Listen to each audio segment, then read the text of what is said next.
Immigration in the 2016 election is playing out the way immigration seems to always play out during these battles. It's being used as a fear wedge issue. It's profoundly been mobilizing racist, xenophobic, and nativist tropes. The Latino community has particularly come under tremendous assault. We're being demonized by many of the leading Republican candidates. We're being sort of attacked, and just the sort of odious and hateful rhetoric being directed at the community which I belong to has been incredible. It's just been extraordinary. I'm a Dominican immigrant who grew up in New Jersey, a Dominican immigrant who started in Spanish, then lost Spanish, spoke only Black English and what we would call white people English, then relearned his Spanish. Someone who has lived with great intimacy in the complexity of bilingualism, of language acquisition and language loss, who lives in a community that has often been deeply marginalized and deeply disfigured by kind of slanderous stereotypes versus Dominicans, and someone who grew up absolutely transformed by the practice of reading, someone whose life was made beautiful by reading, someone who was granted the world. I was given the world by books.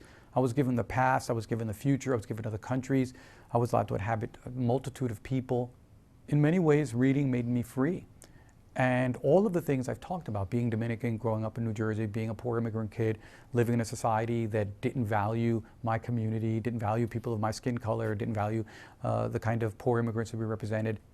And then this practice of reading, these things all come together to inspire me to want to do what reading did for me for other people, but bringing my community and bringing my experiences with me. I wanted to create books and literatures that didn't erase me, that didn't kind of do symbolic violence on my community, that didn't reduce us to stereotypical just gibberish. And my love of reading and my love of my community and my belief, not only are we the people I grew up with, not only are we deserving of great art, but we are the center of great art. All of these convictions, I think, help to drive me towards becoming the artist I am. We're in the middle of the Black Lives Matter movement, and it's sort of ironic that on the one hand we're engaging with Black Lives Matter, but on the other hand, this entire issue of the hatred of immigrants and the demonization of immigrants has gone almost unnoted, unchecked. You could say anything you want about Latino immigrants and get not only a ton of press, but get a ton of support from way too many Americans. And I think that none of this is going to help us with the future. In fact, all of this is going to damage what we need to do, the courage and the unity that we're going to need to create a fair, reasonable, humane immigration policy, to confront the reality of immigration in this country. As a country, we have preferred to just wallow in the mud of xenophobia and fear rather than sort of clamber onto the hard, dry earth of our reality. Our reality is we're an immigrant nation.